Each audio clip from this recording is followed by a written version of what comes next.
Magandang araw mga kaibon. So for today's video, dahil lumitaw na si Haring Araw, no, magpapaligo tayo ng mga ibon natin ngayon. So lahat ng ibon natin na na walang itlog, mga breeder natin, paliliguan natin silang lahat para maging fresh naman sila, mawala yung stress nila, at mawala yung kuto-kuto nila, no. Tapos para na rin maging maganda yung pagbibreed nila. So isa ring nakakatulong yun, yung pagpapaligo sa mga ibon para mabilis mag-band yung mga ibon natin, kasi marami pang di banded dito sa natin, sa mga breeder natin. Kaya paliliguan natin yung mga ibon natin. Tara, samahan nyo mga kaibon, mga kalapatids.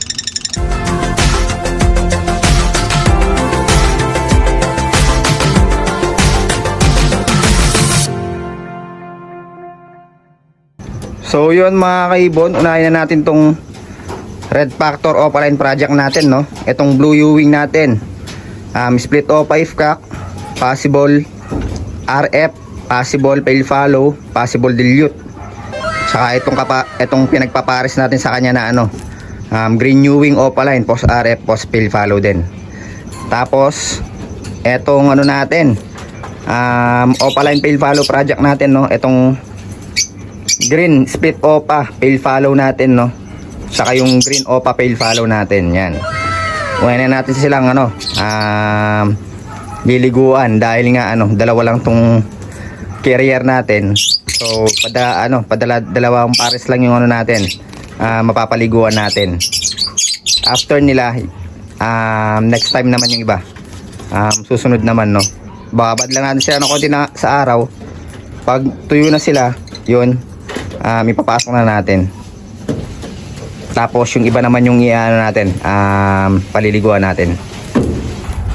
So meron tayo ditong eto, mag-spray natin na tubig na may halong wash out, no, para matanggal yung kuto-kuto ng mga natin, ng mga ibon natin. So yun, spray lang natin sila hanggang basang-basa sila, no.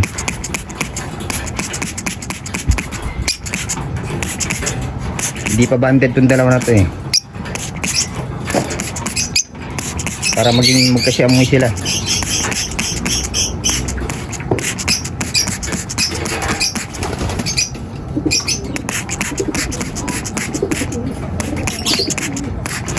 So yun, pwede na yun. Tapos lagay natin sila dito sa may araw.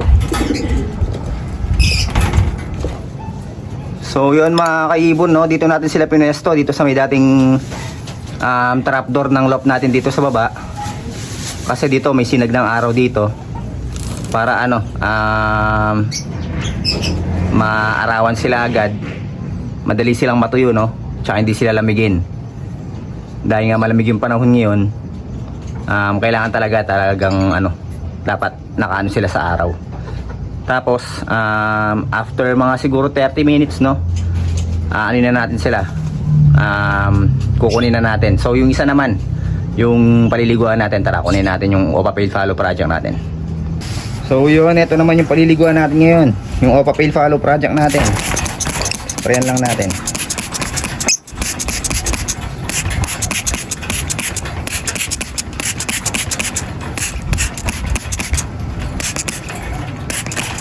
Kailangan basang-basa para maganda.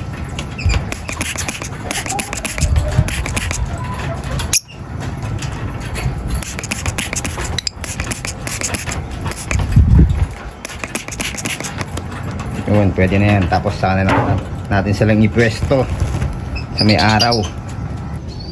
So yun, dito naman natin sila pwesto sa baba, no. Naglagay na lang tayong upuan dito sa natitirikan ng araw.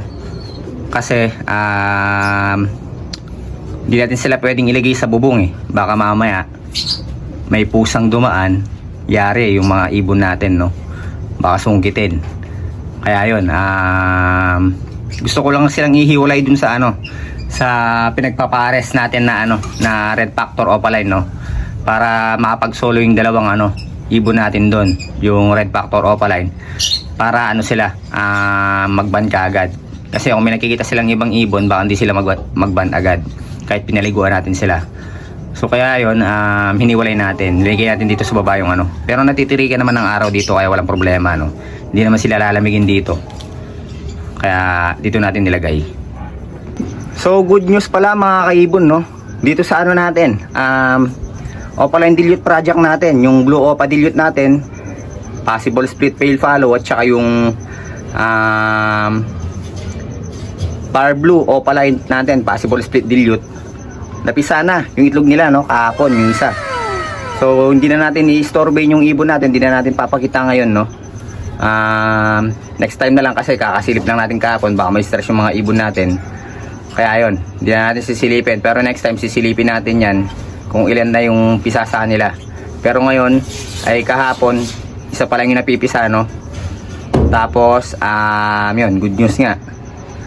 Sana mapisa yung 4 na itlog nila dahil 4 yung fertile, no? 4 out of 4 yung fertile dito sa mga itlog ng opaline dilute project natin. So sana may mag-dilute sa mga anak nila, no? Tingin ko yung isa blue yung blue series yung nauna, no? Puti yung balahibo niya, blue series yung nauna sa mga napisa dito sa itlog nila. Tapos next nating paliliguan ito, yung Lutino Opaline project natin, green opa, split ino, tsaka yung Lutino hen natin. Next na natin to, pag natuyo na yung mga ano natin, unang pinaliguan natin, after 30 minutes babalikan natin yon, kukunin na natin to. Tapos isusunod na rin natin to, sasabay na natin sa kanila tong Crimino Opaline project natin, no? Itong ano natin, green split opa, split ino, split par blue, tsaka yung par blue opaline natin na split ino naman, nakapares niya na nasa nest box, no? So pag pinaliguan natin sila, siguro tatakpan ko muna yung nest box na ito, no? Tapos hintayin ko silang magbe-breed talaga. Pag nakita kong nakikita ko na yung sign na gusto na talaga nilang mag-breed, tsaka natin bubuksan yung nest box na itong na to, pares na to, kasi basal yung hen natin dito ginagawang tambayan yung nest box, kaya isasara muna natin nest box pagkatapos natin silang liguan. So yun guys, etong Red Factor Opaline project natin tuyo na, no? Kaya kukunin na natin. Pero yung Opa Fail Follow project natin, hindi pa sila tuyo dahil nga nasa baba sila kanina. So tinaas natin sila para madali silang matuyo, no? At maarawan talaga sila. So hindi pa sila tuyo, hindi pa natin sila kukunin dahil basa pa sila. Baka pag kinabit natin sila sa pinasok natin sila sa cage ng basa, lamigin sila, magkasakit sila, no? Kaya yun, iano muna natin sila dito sa labas, patutuyuin muna natin. Tapos eto, ipapasok na natin, tapos kunin natin yung isang Lutino Opaline project natin, yun naman yung paliliguan natin. Tara. So ito naman yung paliliguan natin, yung Lutino Opaline project natin isa, no? Yung green opa natin, split ino, tsaka yung Lutino hen natin. Paliguan natin sila, banded na to, pero paliliguan natin para lang sa makondisyon yung mga ibon natin sa pagbe-breed, no? Yun, tara, paliguan natin. Sprayan lang natin sila hanggang basang-basa sila. Kailangan yung basang-basa talaga para matanggal din yung nila, yung mga sakaling may kuto-kuto sila, no? Pero sa tingin ko wala naman silang kuto-kuto pero mas maganda yung basang-basa talaga yung mga ibon natin, para lang matanggal na rin yung stress nila.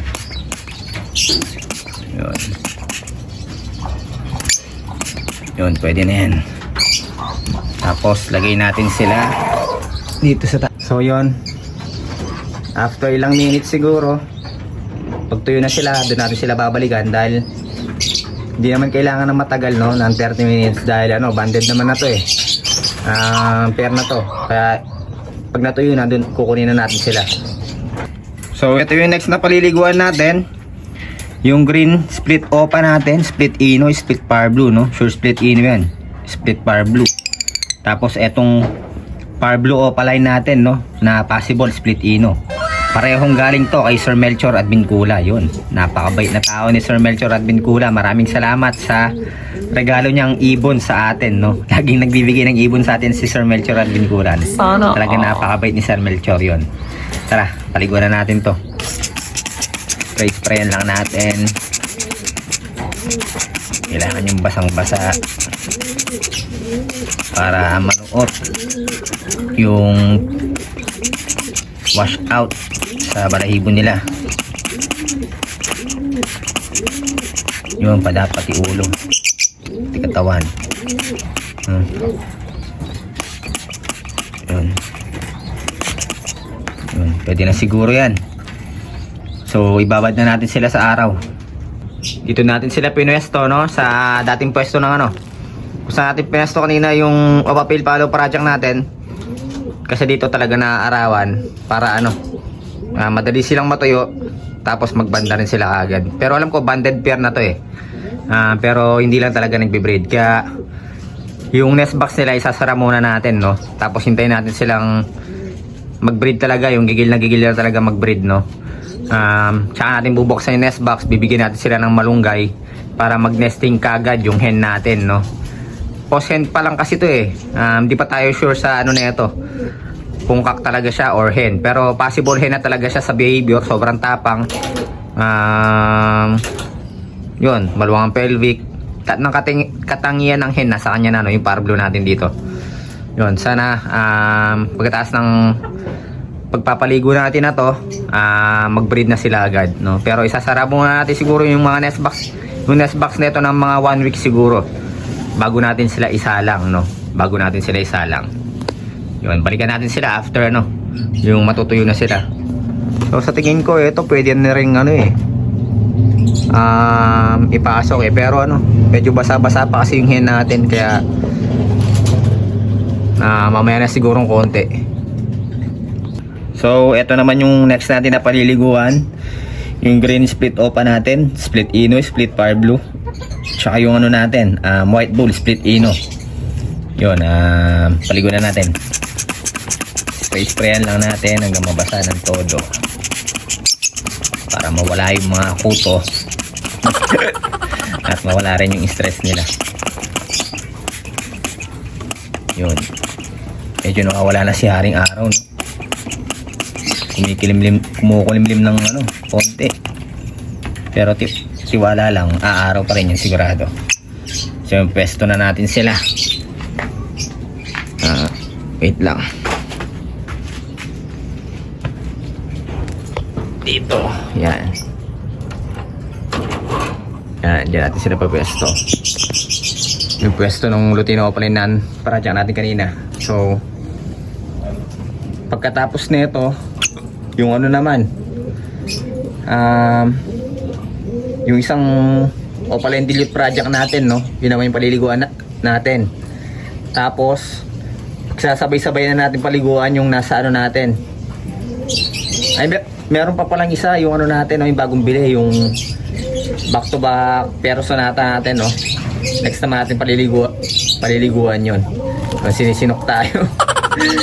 Ayun, balikan natin sila after mga 20 to 30 minutes kapag tuyo na sila. Tara. So yun mga kaibo, no, dahil ginagawa ang tambayan ng hen na to, yung nest box nila, sinarado muna natin yung ano, yung nest box nila, nilagyan muna natin ng takip para hindi niya gawing tambayan. Tapos pag nakikita ko ng gusto na talaga mag-breed, doon pa lang natin bubuksan yung nest box nila, no. Babantayan na lang natin. Pero ano eh, ginagawa na kasing tambayan ng hen eh, no. Hindi sila nagbe-breed, ginagawa niyang tambayan yung nest box. Kaya sarado muna natin. Pag nakita na natin na yung kak, sinusubuan niya na yung hen, nakikita natin na yung sign na gusto na talaga nila mag-breed, tsaka pa lang natin bubuksan yung nest box nila para mag-breed na sila, no? Mabilis sila mag-breed. Tapos bibigyan natin ng malunggay para mag-nesting, para tuloy-tuloy na, no, mag-breed na sila. Siguro next year sabay-sabay na talaga mag-breed to mga to, yung mga ibon natin. Kaya nabangan nyo guys, marami tayong isasalang na ibon dito sa ibonan natin. Marami din tayong ipamimigay. So yun mga kaibon, naging makulimlim na yung panahon natin, no? Kaya yung ibang ibon natin, bukas na natin paliliguan. Naging makulimlim na, baka magkasakit na yung mga susunod natin paliliguan. Kaya next time naman yung iba, bukas pag umaraw, paliliguan natin yung iba, no. Sakto bukas, New Year naman, wala naman tayong gagawin, no. Yun, sana umaraw bukas para mapaliguan na talaga natin lahat yung ibon natin. Yung dun sa Lutino Opaline project natin, malaki na yung inaki nila, bumababa na. Tapos marunong na rin ano, no, kumain, malakas ng tumuka. Baka ilang araw na lang iwawalay na natin yon, tapos paliliguan din natin bukas yan yung pair natin dyan habang hindi pa nangingitlog ulit. paliliguan natin sila. So marami pa tayong paliliguan dito, isa, dalawa, tatlong pares pa. Tapos yung mga nasa flight cage natin, paliliguan na rin natin. Lahat ng ibon natin paliliguan na rin natin, no, para sabay-sabay na talaga silang minsan ang paliguan na lang sa mga ibon natin tsaka magpa-araw. Yun ano lang naman madalang natin mapaarawan yung mga ibon natin, kaya sinusulit na natin kapag nagpaligo tayo, papaarawan na natin, no. Para maarawan din yung mga ibon natin. Sayang naman yung yung vitamins na makukuha nila sa araw, paminsan-minsan lang naman, no. At least paminsan-minsan naaarawan yung mga ibon natin. So yun mga kaibon, mga kalapatids, hanggang dito na lang yung vlog natin para ngayong araw na to. Kung di ka pa nakapag-follow at nakapag-subscribe sa aming mga social media accounts, no, baka naman mag-follow at mag-subscribe ka na para may chance kang manalo ng mga ibon na pinamimigay natin dito sa ating aviary. So yun mga kaibon, mga kalapatids, maraming salamat. Binabati ko kayo ng Happy New Year. Maraming salamat po. Ingat and God bless sa inyong lahat.